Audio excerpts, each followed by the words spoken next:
तपस्वी, साधक, उपासक, गौ माता, बहन बेटी, भांजा भांजी, इनको खिलाने से कभी पीछे मत हटो, इनको देने से कभी पीछे मत हटो। इनको खिलाया गया, इनको दिया गया, कहीं ना कहीं हमारे सामने आकर खड़ा हो जाता, हमारे सम्मुख में आएगा और वो सामने आके खड़ा हो जाएगा।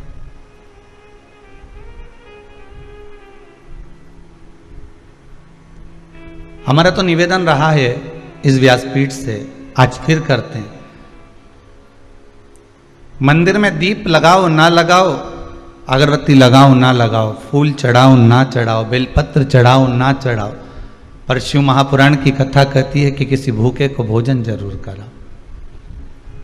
अगर आपने किसी भूखे को भोजन करा दिया है, किसी को पानी पिला दिया है, किसी का आचमन करा दिया है, किसी को कुछ पवा दिया है, तो उसका पुण्य क्षीण नहीं होगा। वो पुण्य आपके खाते में हमेशा रहेगा, हर पल, हर घड़ी, हर क्षण आपके खाते में रहने वाला।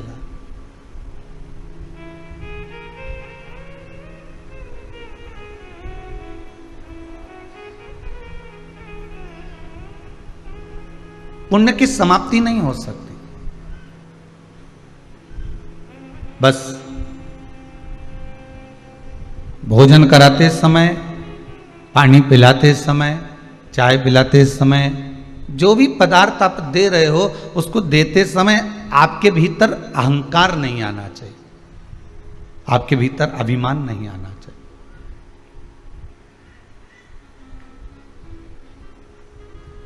कई बार हम कोई ऐसा काम कर जाते हैं तो हमारे मुख से हम कह जाते हैं, मैंने अगर कर दिया है तो फिर ये बिल्कुल ठीक होगा ही, यह पक्का है, श्रेष्ठ होगा ही, यह पक्का है। कई बार हम हमारे मुख से कह जाते हैं, हमने करा है ना तो वो गलत हो ही नहीं सकता, वो गलत नहीं होगा। पर शिव महापुराण की कथा कहती है कि मानव तो गलती का पुतला है। अगर मनुष्य गलती नहीं करेगा तो क्या भगवान गलती करेगा?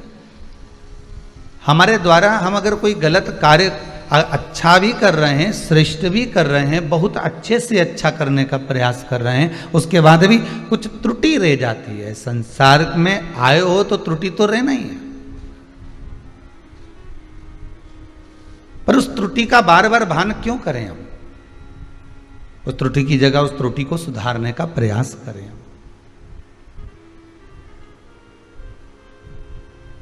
संसार सागर में आकर माना हमने चोरी कर लिया, माना हमने कपट कर लिया, माना हमने झूठ बोल लिया, माना हमने प्रपंच कर लिया, माना हमने कुछ छुपा लिया, माना हमने कोई बेकार कर्म कर दिया, पर उसको सुधारने का भी तो कोई तरीका हो सकता है कि हम भगवत भक्ति में इतने डूब जाएं, हम भगवत नाम में इतने डूब जाएं, हम भगवत स्मरण में इतने डूब जाएं कि जो हमारा पूर्व का किया हुआ कर्म है उसको काट दिया जाए।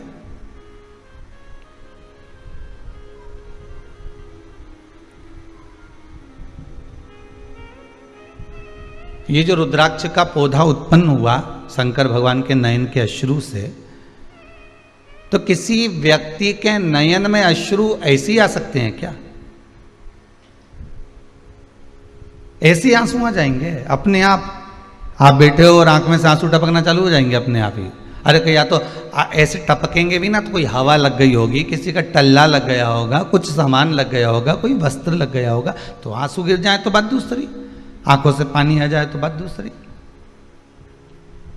या हो आंसू आने का दो कारण, एक तो बहुत खुशी हो तो हृदय प्रफुल्लित होकर भी आंखों में अश्रु आ जाता है, और अगर हृदय में दुख हो तो भी आंसू आ जाता है,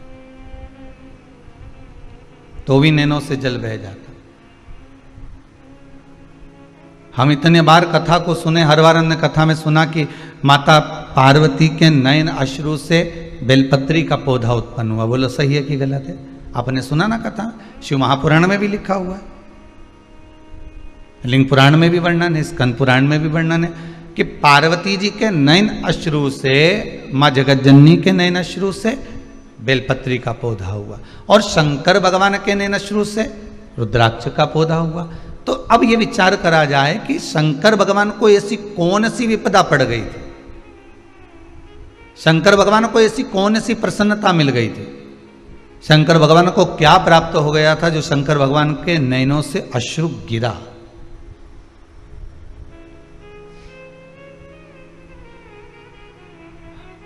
अपनी कथा में से अपना ही एक प्रश्न खड़ा करा। आप भी कभी कभी अपने मन में एक प्रश्न खड़ा कर, आपके मन में आया कि नहीं आया वो हमें नहीं मालूम, कि शंकर भगवान, अपन ने तो कथा में सुन लिया कि नैन अश्रु गिरा और रुद्राक्ष का पौधा हुआ, पर प्रश्न यह खड़ा होता है कि नैन अश्रु गिरा क्यों।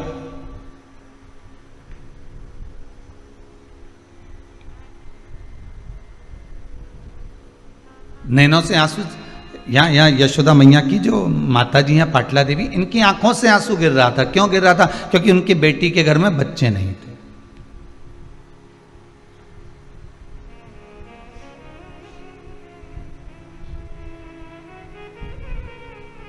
मंदिर में आकर,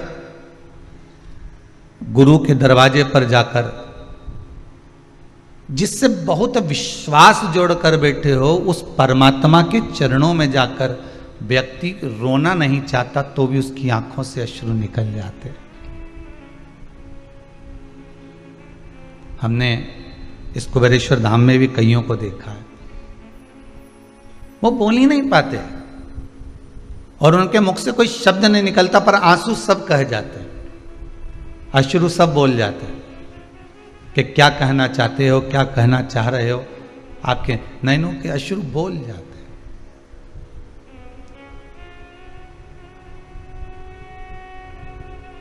यशोदा मैया की माता पाटला देवी ने संतों से यह नहीं कहा कि मेरे घर में बेटी के गर्भ में संतान नहीं है, वो तो बस पूजन कर कर आ रही थी और नैनों से अश्रु बहाती हुई आ रही थी। तो संत ने पूछ लिया, क्या बात है, तुम्हारे नैनों से अश्रु गिर रहा है, अब बताएं क्या। अश्रु ही तो सब बोल रहे हैं ना। अगर हृदय में थोड़ा सा गम होगा, दुख होगा, तो ही तो आंसू निकलेंगे।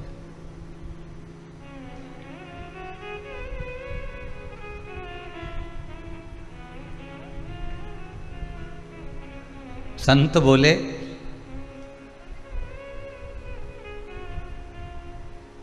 अगर नैनों में अश्रु हैं तो अपने परिवारजन को, अपने कुटुंबजन को, अपने हितैषियों को क्यों नहीं बोलते कि आपको तकलीफ है, आपको अश्रु आ रहे हैं। पाटला देवी ने एक बात, माता यशोदा की माता जी ने एक बात बहुत सुंदर कही है, संसार वाले तो आंसू देखकर पोंछ तो देंगे, मना नहीं है, पर जाते जाते कोई शब्द एक ऐसा और कहकर चले जाएंगे, फिर आंसू निकलना प्रारंभ हो जाए।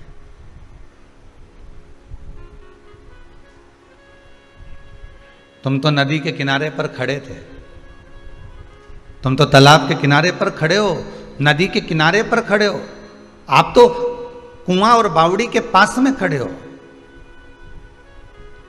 दूसरा कोई आपको धक्का दे ना दे, दूसरा आपको कहीं पीछे से धकेले ना धकेले, पर यह पक्का है कि कोई अपने को अगर मालूम पड़ गया कि ये कुएं की पाल पर है, ये नदी के घाट पर है, ये सरयू आदि आदि की जितनी भी नदी, तालाब, सरोवर के घाट पर है, तो ये पक्का है कि कोई अपना आकर धक्का जरूर दे जाए।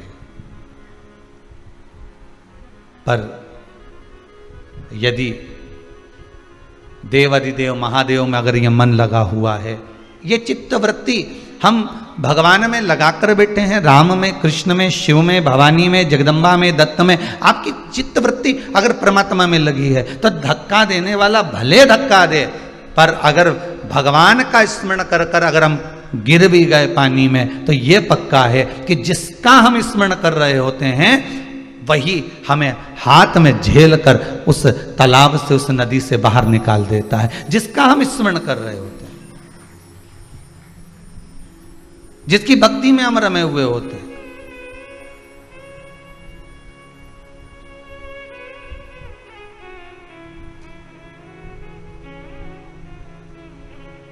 महाराज वो कहते ना,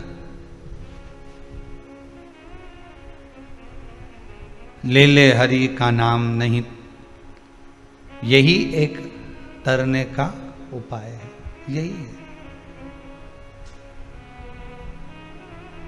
कि ले हरि का नाम यूं ही तर जाएगा।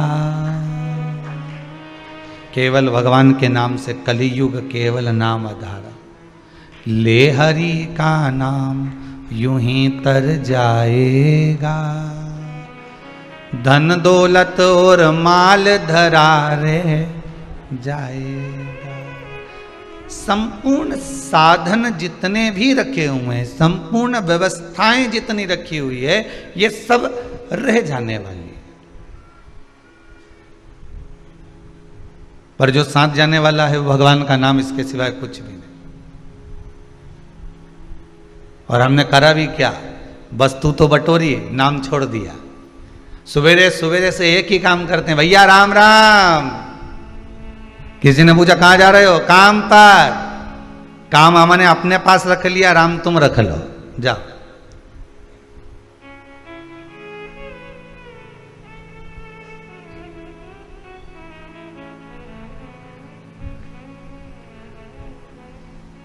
और अगर आप कभी अपने भी प्रयास करा होगा, कोई कोई व्यक्ति जो भगवान की कथा नहीं सुनता, जो भगवान के मंदिर नहीं जाता, जो देवालय नहीं जाता, जो धर्म सत्कर्म नहीं करता, कभी कभी आपने भी प्रयास करा होगा उसको बोलने का, क्यों मंदिर नहीं जाती, 1 बजे से कथा आ रही है, रुद्राक्ष शिव महापुराण की कथा चल रही है, सुनो कथा को, मंदिर नहीं गई तू। जिस व्यक्ति को हम कह रहे हैं कि कथा सुनो, जिस व्यक्ति को हम कह रहे हैं मंदिर जाओ, देवालय जाओ, तीर्थ जाओ, दर्शन करो, भजन करो, कीर्तन करो, नाम जाप करो, वो उल्टा आपको ज्ञान देना चालू कर देगा। अरे क्या करो, पूरा लॉकडाउन बैठ के यही तो कर रहा था, अब अभी अभी तो दुकानें खुली हैं तो थोड़ा सा कमा लें, और मालूम पड़े तीसरी लहर और आ गई, वैसे तो बाबा देव अधिदेव महादेव संभालेगा, वो तो सब उसके हाथ में है। फिर अगर कहीं कुछ हो गया तो इसलिए अभी कमाने का मौका मिला है, कमा ले, हम इसको एकाग्रित कर ले, हम कमा ले, मना नहीं है, खूब कमाओ, डट के कमाओ। हम तो देवाधिदेव महादेव से, कुबेरेश्वर महादेव से, भंडारी से यही कहेंगे कि बाबा अगर इनको 1 देते हो तो इनको 2 दो, खूब दो, कमी मत रखो, पर देने के साथ में इनका मन थोड़ा सा बड़ा करते चले जाना, क्योंकि बिल्डिंग जैसे जैसे बनती चली जाती है, मकान बंगला गाड़ी जैसे जैसे बढ़ते चले जाता है, वैसे वैसे व्यक्ति का दिल मन थोड़ा कंजूसड़ा होते चले जाता है, थोड़ा चित्तवृत्ति थोड़ी कम होती चली जाती। 8-10 फैक्ट्रियां चल रही है, ओ हो 4-6 पेट्रोल पंप है, बहुत बढ़िया। कजन कितनी तो हमने कॉलोनी काट ली, बहुत बढ़िया। इतनी गाड़ियां हैं, एक एक बहू की अलग, बेटा की अलग, ओ बहुत बढ़िया। सेठ भी अलग अलग हैं, हीरा का अलग, कुंदन का अलग, इसका अलग, उसका अलग। हमने कहा बहुत जोरदार। अब उनसे पूछा जाए कि आपने इतना सब कुछ करा, अपने जीवन काल में आपने भगवान का भजन कितना करा, आपने शिव महापुराण की कथा कितनी करवाई, अपने जनमानस के लिए, संसार के लोगों के लिए कोई प्याऊ खुलवाया, संसार के लोगों के लिए कोई मंदिर बनवाया, संसार के लोगों के लिए कोई बाग बगीचा बनवाया, संसार के लोगों के लिए कोई बेलपत्री का पौधा लगाया, संसार के लोगों के लिए कोई शमी का पौधा लगाया, संसार के लिए तुमने किया क्या? ये तो करा तुमने अपनी पत्नी के लिए, ये तो किया तुमने अपने बच्चों के लिए, ये तो किया तुमने अपने परिवार के लिए, अपने कुटुंब के लिए, अपने लिए करा है, संसार के लिए क्या करा? कथा, इन कथाओं की लाइन में एक कथा में पहले कहा था, व्यक्ति नहीं बनना हमको, केवल हमको व्यक्तित्ववान बनना। व्यक्ति जब मरता है उसको कोई याद नहीं करता 13 दिन के बाद, और याद करेंगे तो 1 आध महीना करेंगे, 1 आध महीना तो करा मालूम पड़े 5-6 महीना करेंगे, इससे ज्यादा कोई याद करेगा कि तुम्हें?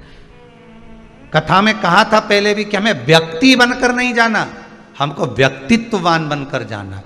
व्यक्ति बनकर जाओगे तो घर में केवल एक फोटो टंगा रहेगा और उस पे भी माला प्लास्टिक की चढ़ी रहेगी। 16 श्राद्ध में उतरेगा, कंडा जलाकर उस पे धूप छूटेगी, इससे ज्यादा कुछ नहीं होगा। पर व्यक्ति बनकर गए तो फोटो लगा घर के अंदर, व्यक्ति बनकर गए तो धूप भी छोटी घर के अंदर, व्यक्ति बनकर गए तो माला भी चढ़ी घर के अंदर। पर व्यक्तित्ववान बनकर जाओगे तो कहीं फोटो लगाने की जरूरत नहीं है, क्योंकि व्यक्तित्ववान व्यक्ति जब जाता है तो दिल में फोटो फिट कर कर चले जाता है, सबके हृदय में फोटो फिट कर जाता है कि ये इनके हृदय में उस व्यक्ति का, उस व्यक्तित्ववान व्यक्ति का फोटो लगा हुआ।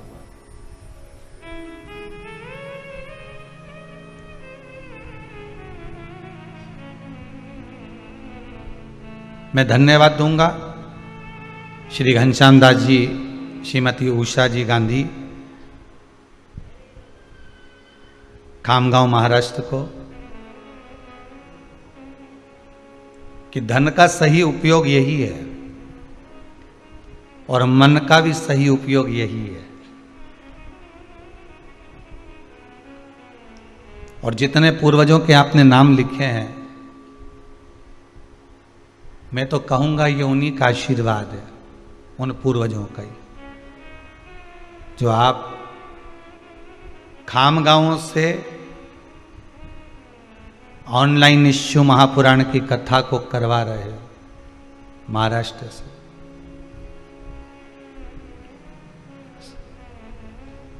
जैसे उदर तृप्ति के लिए भोजन जरूरी है, आत्मा की तृप्ति के लिए शिव महापुराण बहुत जरूरी है। अभी इस रुद्राक्ष शिव महापुराण के पहले जो शिवपुराण हुई थी वो व्रत शिवपुराण हुई थी। कई माताओं ने इतने मैसेज भेजे हैं, कई ने व्हाट्सएप पर, कोई ने काय पर लिख लिख कर भेजा, हमें पूजन का विधान मालूम पड़ गया, हमें उद्यापन क्या होता है यही नहीं मालूम था। हम तो सोचे थे कि व्रत को समाप्त कर दो, उद्यापन का महत्व यही है, व्रत की पूर्णाहुति कर दो, उद्यापन का मतलब यही है। हम तो ये सोचते थे कि कोई अनुष्ठान पूरा हुआ तो उद्यापन कर देना, पर मालूम ये पड़ा कि उद्यापन करने के बाद उस वस्तु पर सील, उस व्रत पर, उस उपवास पर सील ठप्पा लग जाता है कि अब ये तुम्हारा हो गया। हमको ये नहीं मालूम था कि ये व्रत अब हमारा हो गया, हम तो उद्यापन कर देते थे।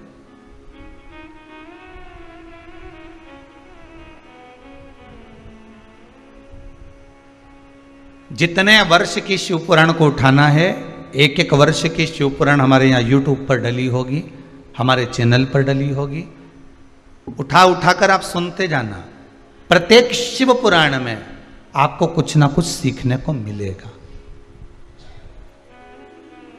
जो हमारी जिंदगी को संवारने के लिए, जो हमारे जीवन को सुधारने के लिए।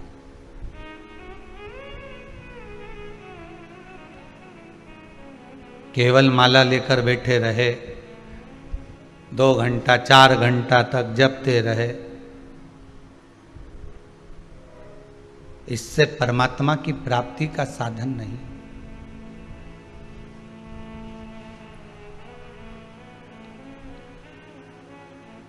आज जन्माष्टमी का दूसरा दिन है, नंदोत्सव है। एक बात कहना चाहूंगा आपको, थोड़ा सा भले बुरा लगेगा पर शायद किसी को अच्छा भी लग सकता है, पर कहने में नहीं चूकूंगा। हमने देखा है माताएं, पुरुष वर्ग अपने घर घर के ठाकुर जी को लेके डलिया में जाते आते रहते हैं, आपने भी दर्शन किया होगा। घुमाओ मना नहीं है, ठाकुर आपका है, आप ठाकुर के हो, पर भगवान को, ठाकुर को जैसी रहने की आदत है राजसी ठाट में, उसको अपने घर में रखकर राजसी ठाट दीजिए।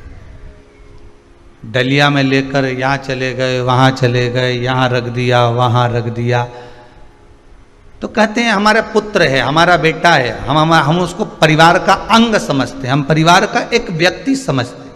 हम मना नहीं करेंगे, आप समझो। फिर परिवार के व्यक्ति के लिए जैसे व्यवस्था करते हो वैसा करो।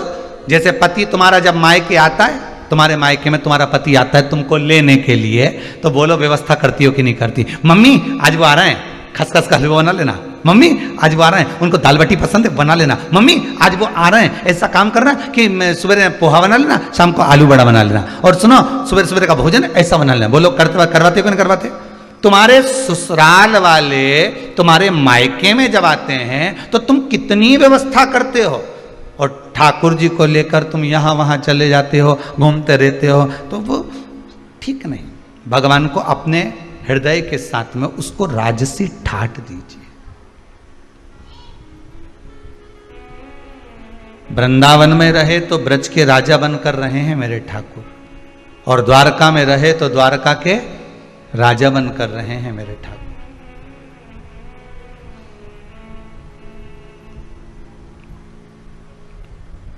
अभी एक बार तो कहाँ हमने देखा था कहीं पर कि कोई माताएं हैं तो ऐसे राधा कृष्ण थे, उनको एक हाथ में राधा को पकड़ी थी, एक हाथ में कृष्ण को पकड़ी थी, और चली जा रही। और सामान खरीदा वो हाथ गाड़ी से, ठेला गाड़ी से, तो राधा कृष्ण को वह ठेले पे धर दिया और सामान ले लिया। सामान लिया, झोला टांग लिया एक हाथ में, मालूम पड़ा ठाकुर जी को तो ले गई, राधा जी को ठेले पे छोड़ गई। फिर याद आया उसको, फिर आई, फिर राधा जी के भी, फिर अभी तक दो हाथ में थे, अब दोनों को एक ही हाथ में उठा लिया। श्रेष्ठता में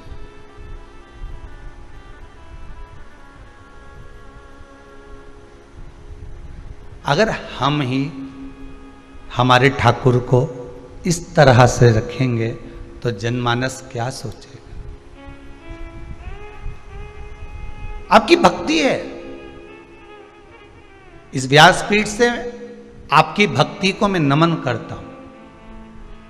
आपकी भक्ति है, आप भगवान से स्नेह करते हो, मैं आपको प्रणाम करता हूं कि आपके बराबर दुनिया में कोई नहीं प्रेम करता होगा, स्नेह करता होगा ठाकुर से। पर निवेदन है, उस लाडले को लाड लड़ा कर रखिए, हृदय से लगा कर।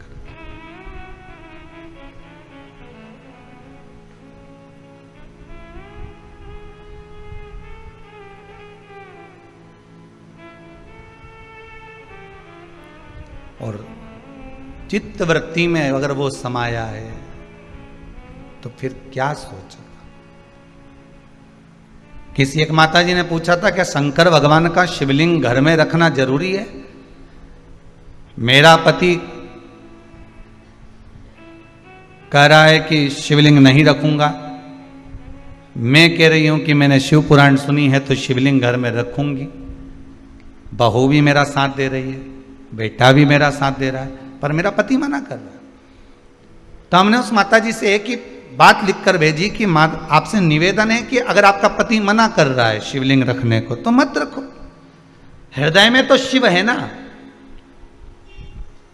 श्वासों में तो शिव है ना, धड़कनों में तो शंकर है ना, रोमावली में शंकर समाया हुआ है। 3.5 करोड़ रोम छिद्र जो ये मनुष्य के शरीर में है, हर एक रोम के अंदर शंकर ही तो है, शिव ही तो है।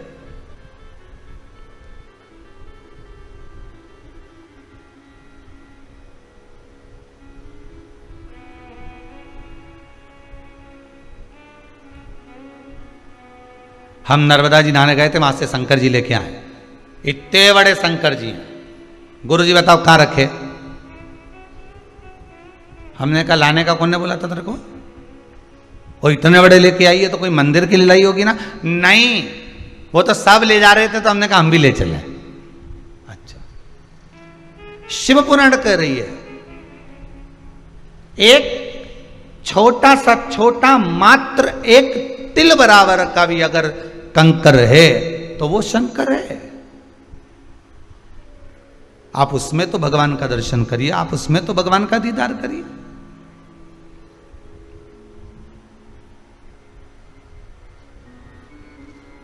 ये जरूरी थोड़ी ना कि हम भगवान को लेकर घूमेंगे तो ही भगवान हमारा होगा। हम भगवान को मंदिर घर के अंदर बिठाएंगे तो ही भगवान हमारा होगा। किसी किसी के यहाँ शादी में ब्याहों में लड्डू गोपाल देते हैं कन्यादान में। अब लड्डू गोपाल जी दे तो देते हैं वो कन्यादान में। अब ईमानदारी की बात है, वो लड्डू गोपाल जी को कन्यादान में किया तो जितने भी लोग उनको लेके गए तो वो जो बर्तन नहीं होते नहीं कन्यादान के, ने हंडा ने बाल्टी ने टंकी ने सब सामान वो उसी में वो डाल के ले गए। अरे बोलो तो सही है कि गलत है? उसी उनने तो उसको बर्तन समझा, उसी में डाल के ले गए। अब जब शादी हो गई, रिसेप्शन हो गया, 15-20 दिन हो गए, बर्तन का बोरा अभी तक नहीं खुला।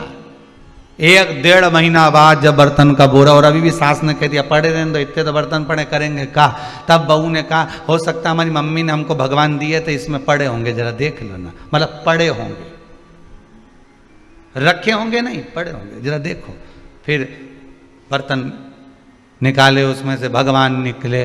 फिर विचार करा, अब हमारे यहाँ तो पहले से बड़ी बहू का भी रखा है, हमारी अम्मा का हाथ का रखा है, 2-2 तो पहले से रखे थे। अब ये छोटी बहू के भी आ गए। अब इनके कहाँ रखेंगे इतनी सी जगह में, बताओ जरा। तो पहले बेटी के माता पिता को पूछना था कि आपके घर में जो ठाकुर जी बैठे हैं, हम उनका कोई श्रृंगार बनवा दें, हम उनके चांदी का कोई आभूषण बनवा दें, हम कोई स्वर्ण का आभूषण बनवा दें, या आपके ठाकुर जी को हम छोटी सी चांदी की गाय दान दे देते हैं, आपके ठाकुर जी को हम बंसी बनवा देते हैं, आपके ठाकुर जी को हम पैजनियां बनवा देते हैं, आपके ठाकुर जी को हम कर्णफूल बनवा देते हैं, आपके ठाकुर जी को हम कुछ ऐसा देना चाहते हैं, हमें बता दो। क्योंकि हम अलग से ठाकुर जी देंगे तो मां रखने की जगह तो वैसे ही नहीं होगी, सेवा करे ना करे ठाकुर जी इधर उधर, तो हम आपके ही ठाकुर जी को कोई ऐसा स्नेह तुल्य चीज प्रदान कर दे।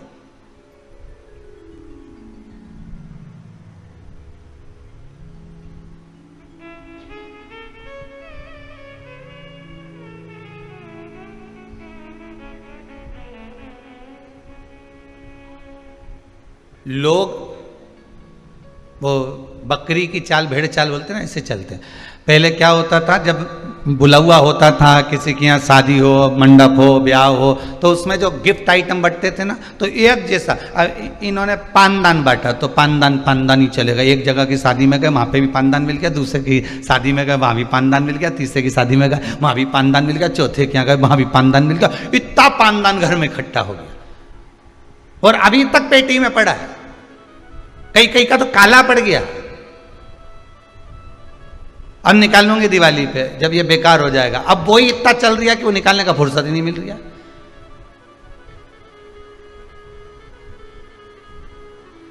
फिर चलो तो एयर टाइट डब्बा जिसमें एयर नहीं भरा। अब वो डब्बा एक के यहाँ गए उसने भी दिया, दूसरे के यहाँ गए उसने भी दिया, तीसरे के यहाँ गए उसने भी दिया। फिर चौथे नंबर पर फिर पानी की वो बॉटल जिसमें चाय गरम रहे, तो एक के यहाँ गए तो उसने भी बुला हुआ। मेरी इतनी बॉटल इकट्ठी कर ली, वह पेटी के अंदर पड़ी 4-6। अब ये सोच रही कि अब मैं पैक कर करके किसी को दे दो, नहीं भाई।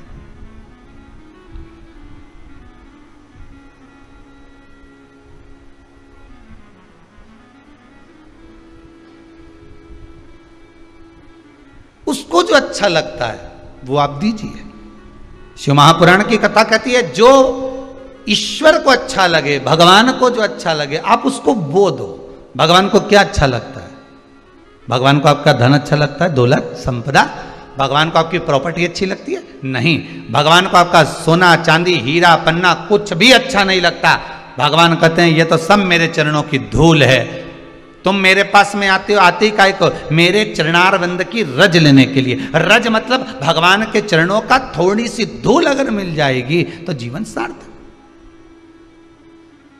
मेरे पास क्यों आए हो? मेरे पास तो अगर आए हो कुछ देना चाहते हो तो केवल मुझे दे रहे हो, तो मुझे जो प्रिय है वो दीजिए। तो भगवान को प्रिय क्या है? तो कहा मुझे प्रिय है बस तेरा भजन, मुझे प्रिय है तेरा स्मरण। तेरे हृदय से तू भगवान का नाम ले ले, श्री शिवाय नमस्तुभ्यम बोल ले। बाबा कहते हैं बस मैं तेरा हो गया, तू मेरा हो गया।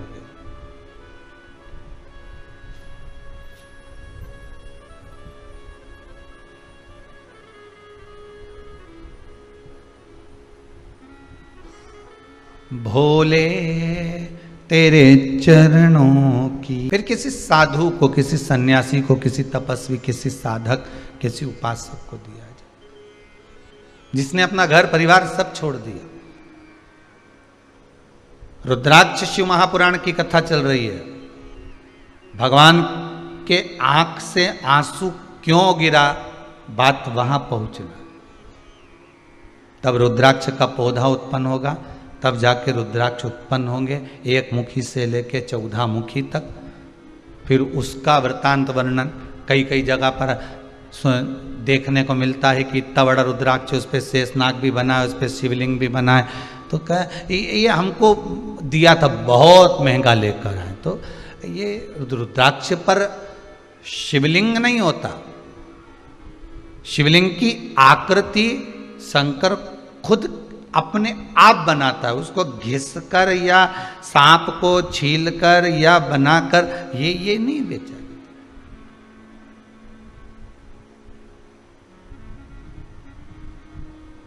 किसी ने पूछा एक बार कि गुरुदेव, ये जो रुद्राक्ष होता है जिसको अपन पहनते हैं, धारण करते हैं, जिस रुद्राक्ष को अपन पहनते हैं, इसको सिद्ध करने का तरीका क्या है?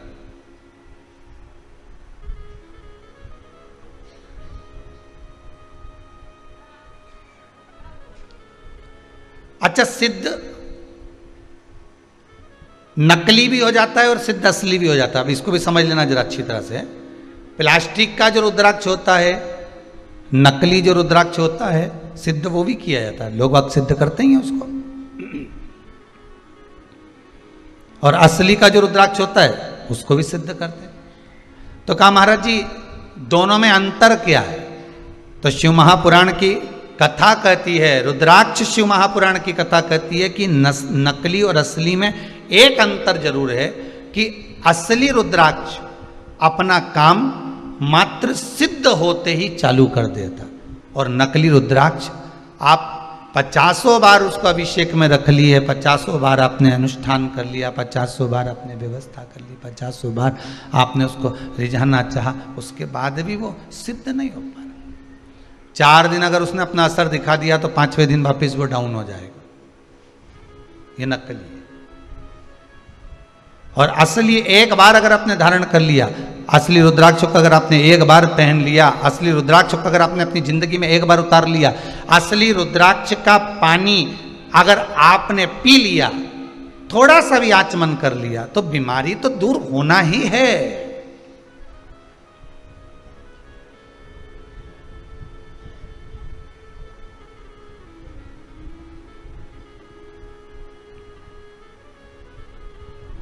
नकली और असली में अंतर यही है। असली रुद्राक्ष को तो सिद्ध करने का एक ही तरीका, जो 14 मुखी तक रुद्राक्ष इनका जो मंत्र दिया गया है, उस मंत्र का स्मरण कर लो, उस मंत्र का जाप कर लो, उस मंत्र का भगवती स्मरण कर लो। और अगर वो भी नहीं कर सकते तो क्या लिखा है शिव महापुराण में? जिस रुद्राक्ष को आप सिद्ध कर रहे हो, रुद्राक्ष आपके घर में जो रखा हुआ है, उसको सिद्ध करने का एक तरीका और वर्णन किया। 108 बेलपत्र, बेलपत्र की बीच वाली पत्ती, उस पत्ती पर भगवान शंकर का ओमकार, ओम संबोधन चंदन से लिखा, उसको रखते जाइए। 5 बेलपत्र नीचे रख दिए, उसके ऊपर रुद्राक्ष रख दिया। उसके बाद में बाकी की जो 108 बेलपत्र है, आप जो गिनती की चढ़ा रहे हैं, वो उसके ऊपर केवल ओम नमः शिवाय बोलकर भी समर्पित करेंगे। 5 दिन तक ऐसे कैसे ही रखे रहने दो उसको। बस इतना जरूर करना कि उसके सामने कपूर जरूर जलाना, थोड़ा सा कपूर, अर्थात अपन जलाने का मतलब है कि कपूर की आरती कर लो। कर्पूर घोरम करुणावतारम संसार सारम, कपूर उसके सामने 5 दिन तक प्रतिदिन शाम के समय, सुबह के समय पर आप आरती के नुमा उसको अवश्य प्रज्वलित करें। मात्र 5 दिन। 5 दिन के बाद वो बेलपत्री को उठाइए, और उठाने के बाद में आप विसर्जन कर दीजिए। रुद्राक्ष को ओम नमः शिवाय बोलकर या श्री शिवाय नमस्तुभ्यम मंत्र का स्मरण कर कर, या रुद्राक्ष के जो मंत्र हैं, जितना मुखी रुद्राक्ष है उतना मंत्र का, उस मंत्र का जाप कर कर, आगे आएगा चरित कथा में उस मंत्र को बताएं, तो उस मंत्र को भी बोलकर आप उस रुद्राक्ष को धारण करेंगे, वो सिद्ध हो गया। अब ना उसको कहीं अभिषेक में रखने की जरूरत है, अब ना उसको कहीं भभूति लगाने की जरूरत है, और ना उसको किसी तरह से उसमें धूप घुमाने की जरूरत। अब तो तुम्हारे तन पर जब धारण कर लिया तुमने, उस तन पर धारण करने के बाद तुम जब घटकी जिह्वा से शिव का नाम लोगे, आपको पहले कथा में कहा था, एक होता है आ जपा जप, पहले की कथा में निकाल कर देखना, एक होता है जप जो तुम हाथ से कर रहे हो, मुख से कर रहे हो, एक आजपा जप होता है। आजपा जप किसको कहते हैं? कि जिस दिन से तुम पैदा हुए, माता के गर्भ से जब तुम बाहर निकले और तुम्हारी श्वास जब निकलना, अंदर बाहर होना चालू हो गई, श्वास निकलना प्रारंभ हो गई, उस दिन से तुम्हारा एक जप चालू हो गया, उसको कहते हैं आजपा जप। अर्थात तुम भगवान का नाम लो ना लो, पर तुम्हारी जब श्वास निकलेगी, श्वास में एक शब्द निकलता है, वो ओमकार का निकलता है।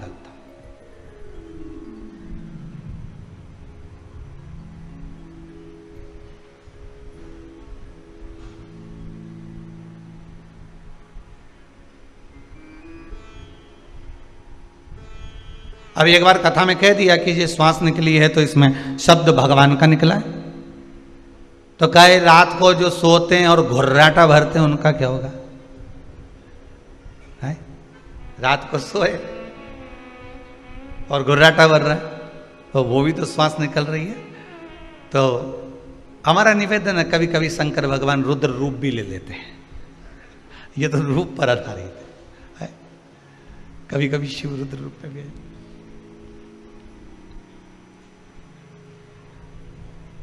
महाराज आजपा जप में यही होता है। आजपा जप में आपको मंत्र नहीं बोलना पड़ते, आजपा जप में आपको नाम नहीं लेना पड़ता। आजपा जप तो जिस दिन से हम पैदा हुए, जिस दिन से हम भगवान की भक्ति में डूबे हुए, जिस दिन से हम पैदा हुए हैं, उस दिन से जो श्वास चल रही है वो आजपा जप ही है, वो आजपा जप।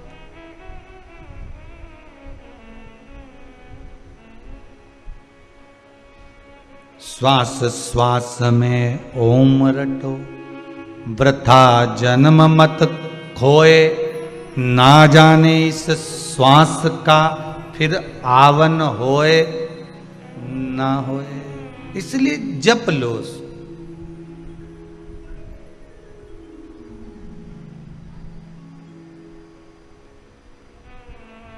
तो रुद्राक्ष जब हम गले में धारण कर लेते हैं, रुद्राक्ष जब हम अपने गले में धारण करते रुद्राक्ष को, और धारण करने के बाद हमारी श्वास का जब आजपा जप प्रारंभ होता है, हमारी श्वास का जब भगवान का नाम जपना प्रारंभ होता है, तो वो रुद्राक्ष चार्ज होते रहता है। रुद्राक्ष को फिर अलग से कहीं ले जाकर सिद्ध कराने की जरूरत नहीं है, वो चार्ज होता रहता है, चार्ज होता है।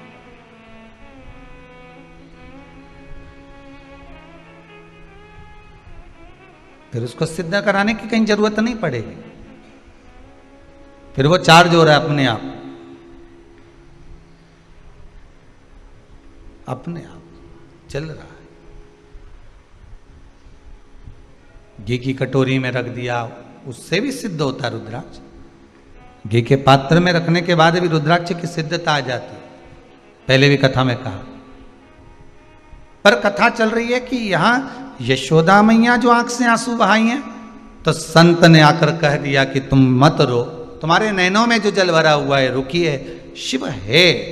आप श्रावणी की पूर्णिमा के दिन, श्रावण की पूर्णिमा के दिन जब संत आए तो आप उनको भोजन करा दो, उसका फल मिल जाएगा। और यशोदा जी के यहाँ लिख कर भेज दिया पाटला देवी ने, और यशोदा जी ने फिर भोजन करने बुलाया। संत ब्राह्मण जब भोजन करने के लिए बैठे, और बैठने के बाद जब यशोदा जी खीर देने के लिए आई, सिर पे इतना घूंघट डला हुआ था, इतना घूंघट यशोदा मैया डाली हुई थी, हाथ में बड़े बड़ा चुड़ला पहनी हुई थी, पांव पैजनिया कमर करदनी माता यशोदा पहनी हुई थी, सिर पर सुंदर माँ यशोदा बौर पहनी हुई थी, मुख दिख नहीं रहा था माता यशोदा, क्योंकि घूंघट इतना था।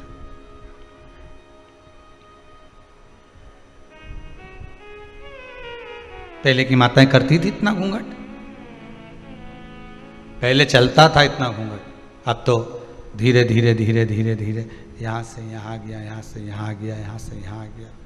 बच्चा कूचा था, यहाँ गया, गया। अब तो बहुएं 2 बार इतना घूंघट करती है। एक बार शादी होकर आती है तब, क्योंकि मुंह दिखाई होती है तो सोने की रकम मिलती है, और दूसरी बार बहुएं घूंघट करती है घर में जब बुढ़ा बुढ़ी मरे तब। घर में कोई बुजुर्ग जब शांत होता है, रिटर्न नहीं आ रहा है, घर में जब बुजुर्ग कोई शांत होता है तब इतना घूंघट लिया जाता, तब इतना घूंघट ले लेती है। क्यों? कारण क्या है?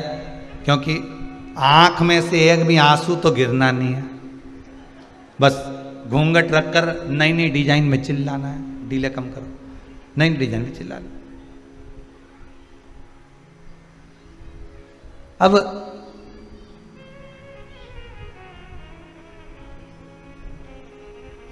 लोगों को भी लगे इतना घूंघट करके रो रही, कितने अच्छे संस्कार हैं इसके। परंतु मेरा कहना है, ये कहने वाले तो कहते थे, पर जब अम्मा जिंदा थी और तब आके देखती तो घूंघट यहां मिलता, यहां।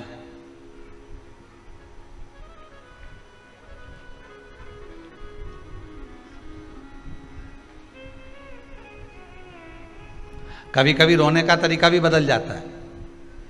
एक व्यक्ति कथा में जाकर बैठा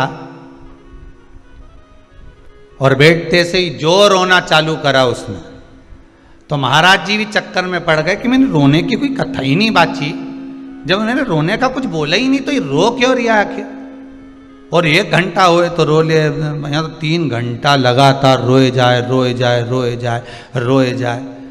तो कथा जब पूरी हो गई, अक्षतम केशवम हो गया, तब महाराज जी ने उसको अपने पास में बुलाया, भैया इधर आओ जरा। हाँ महाराज जी बोलिए, ये बताओ हमने कथा में कोई रोने की बात तो बोली नहीं, तो तुम इतना क्यों रो रहे थे? और थोड़ा बहुत रो रहे चल जाए तो अल्लाह अल्लाह के रो रहे, चिल्ला चिल्ला के, तुम इतना क्यों रो रहे थे? अरे महाराज जी हम तुमको क्या बताएं। महाराज जी बोले नहीं बताओ तुम तो क्या बात किया। महाराज जी बात इतनी सी है, हमारे पास में एक पाड़ा था, तो वो 3 घंटे तक टटर टटर करता रहा, आखिरी में वे जिंदा रिया ही नहीं, मर गया। हमको भी रोना इसलिए आ रहा है कि तुम भी 3 घंटे से पाड़े जैसे टटर कर रहे हैं। अब हमें टेंशन ये है कि पाड़ा निपट गया, कहीं तुम नहीं निपट गया। तो जो नहीं समझे आंसू की कीमत, जो नहीं समझ पाए कि आंसू है क्या, वो तो लगे कि हाँ, पाड़ा और महाराज एक जैसा दिखे कि 3 घंटा टटर कर। पर नहीं,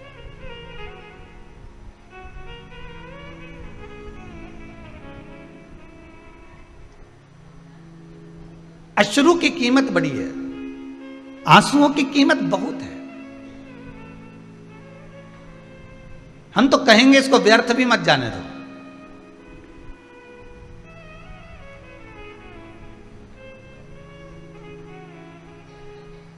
रो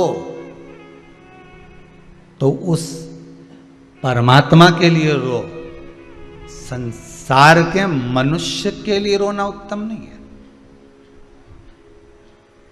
रो तो उसके लिए रो जो दुनिया के लिए कुछ कर कर गया हो, जो स्वयं खा खा के जोड़ जोड़ के खुद का ही मर गया, उसके लिए क्या रोना। ना राम नाम लीनो तूने भरी जवान, चुल्लू भर पानी में डूब के मर जा। अब इतने बड़े शरीर को तो कुआं भर के पानी चाहिए जब मरे, या कहीं की नदी भरी हो तब मरे। इतना भी पानी नदी में हो तो भी नहीं मरे, इतना बड़ा मनुष्य कहीं मरे। तो इनने तो कह दिया कि तू डूब के मर जा रे चुल्लू भर पानी में। तो बहुत घंटों तक विचार करा, तब समझ में आया कि चुल्लू भर पानी में डूब के मरने का इसलिए बोला कि जो भगवान का भजन नहीं करता, जो कभी कथा सत्संग नहीं सुनता, जो कभी भगवान की भक्ति में नहीं रमता, अपने लिए जी जी के मर जाता है, वो अगला जन्म कीड़े का पाता है, और कीड़ा चुल्लू भर पानी में डूब के मर सकता है। इसलिए कहा कि तू डूब के मर जा रे। अरे बोलो तो, जितने लोग आस्था पर कथा सुन रहे बोलो जरा, तो डूब के मर जा रे चुल्लू भर। अब इतना सा पानी में कीड़ा मर सकता है, जो भगवान की भक्ति से दूर है वो कीड़े के तुल्य है। जो भगवान के भजन से दूर है वो कीड़े के तुल्य है, कीड़े के तुल्य।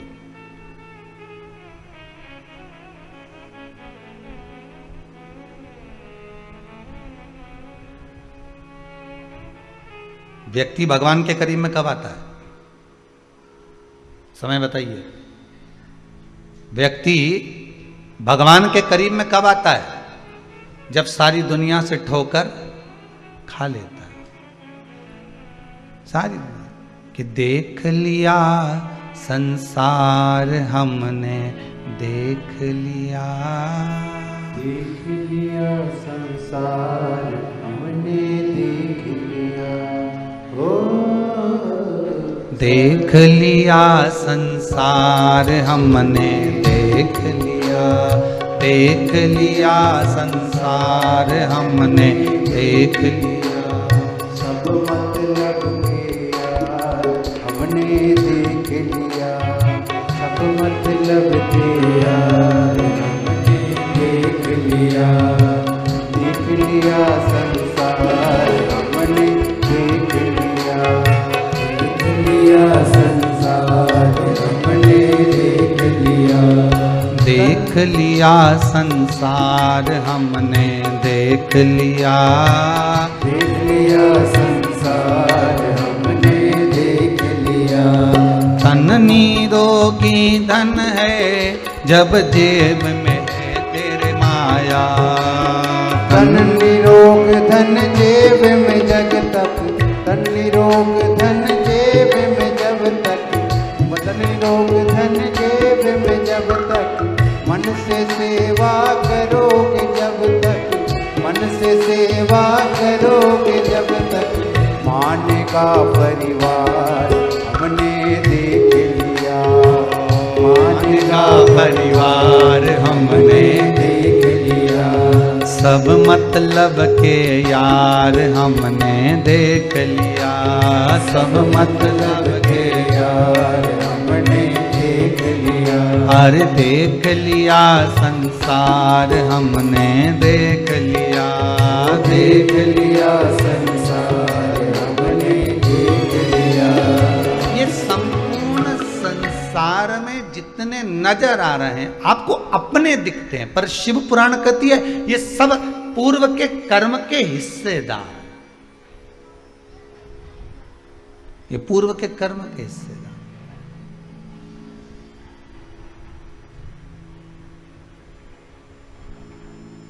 और जब ये कुछ ले रहे हैं तो अपना ही तो लेकर जा रहे हैं, स्वयं का। रो, किसके लिए रो? आंसू भी बताते हैं कि रोना है तो उस परमात्मा के लिए कि मुझे कब मिलेगा वो।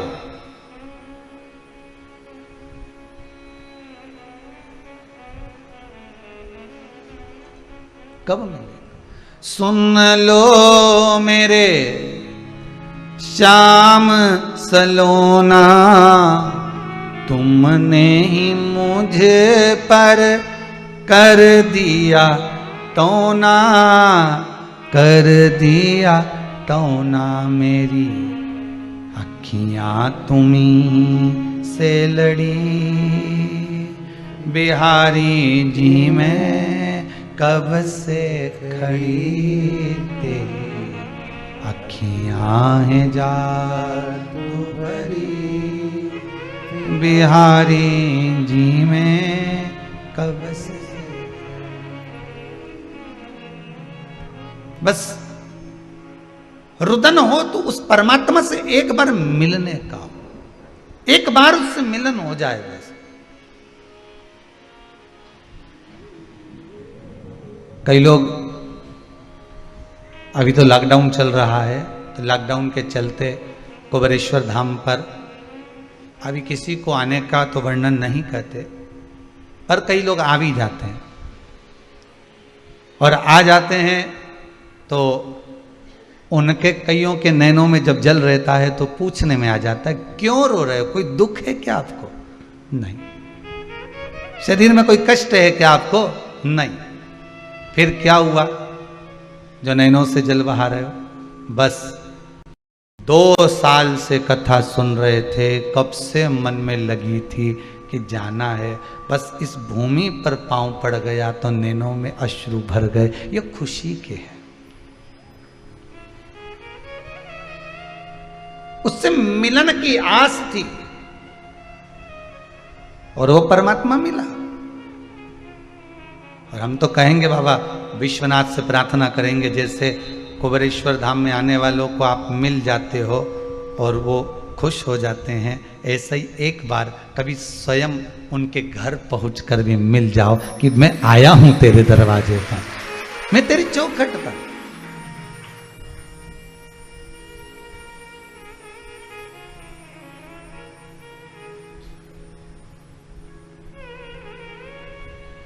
मैंने सारे सहारे छोड़ दिए, बस तेरा सहारा काफी है। रुदन के अश्रु भी कहते हैं कि रोना भी किसके सामने, और रुदन हो भी तो कहां पर हो।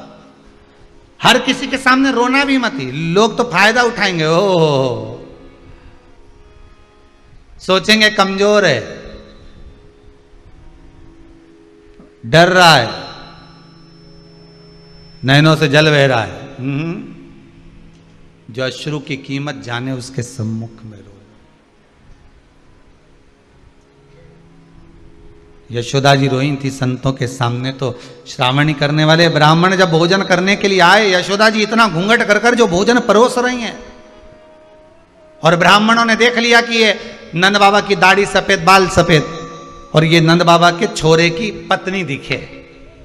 अब उनको क्या मालूम था कि नंद बाबा की ही धर्म पत्नी है, उनको तो लग रहा था कि ये बहू है, उनको तो ये महसूस हो रहा है कि ये बहू है। अब इनके घर में कोई बच्चा नहीं दिख रहा, तो सारे संतों ने खीर खाते खाते, कटोरा तो हाथ में ही था, थोड़ी तो मुंह में, थोड़ी हाथ में, और खाते ही खाते बोल दिए।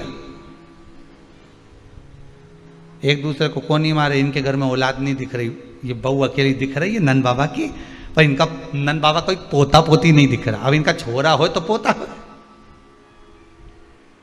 और ये जिसको बहू समझ रहे हैं वो तो यशोदा जी। तो इन सारे ब्राह्मणों ने भोजन करते करते आशीर्वाद दे दिया, पुत्र भव। इतने में यशोदा जी ने भी घूंघट ऊंचा कर दिया। जो घूंघट ऊंचा करा तो सारे संत एक दूसरे को कोनी मार कर कहे, इका भी बाल धोला है, ये भी बुढ़िया है। अपने गलत फहमी हो गई। इतने में नंदराय जी बोले, बाबाओं आप आशीर्वाद दे रहे हो पुत्र होने का, 60 का और 55 की, अब बताओ पुत्र कहां से आएगा। अब संतोन भी बेचारे फंस गए आशीर्वाद देके, तो उन्होंने कहा हमारा आशीर्वाद गलत नहीं हो सकता, कहीं से भी आएगा, पर तुम्हारे घर में तो आएगा। अब कहीं से भी आया, पर इनके घर में आया। और संतों का आशीर्वाद कितना विचित्र होता है वो भी देख लीजिए। यशोदा जी के घर में हुई थी लड़की, पर कहा था पुत्र भव, तो आधी रात को चेंज भी हो गया।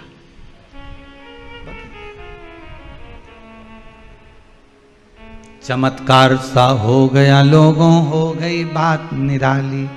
रात ही रात में नंद बाबा की दाढ़ी हो गई काली। ना जाने किस ऋषि मुनि ने धागा हाथ लपेटा, कि नंद घर अनहोनी हो गई, बेटी हो गया बेटा। ये चमत्कार नहीं तो और क्या है।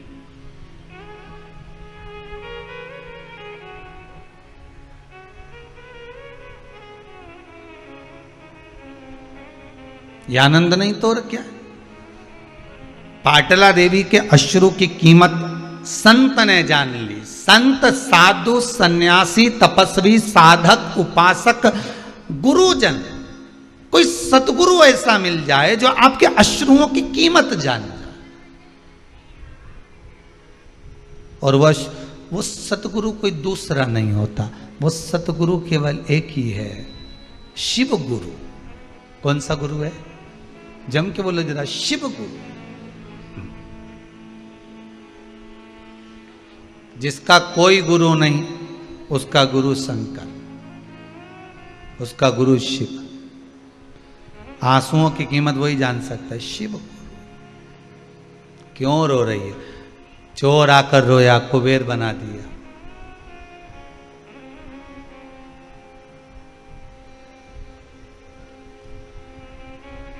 घोषमा की आंख में आंसू था, बेटा जीवित कर कर पहुंचा दिया। अश्रु देखिए। ब्राह्मण रोए दूषण नाम के राक्षस के लिए, महाकाल प्रकट हो गए। चंद्रदेव रोए अपनी काया के लिए, भगवान शिव प्रकट हो गए।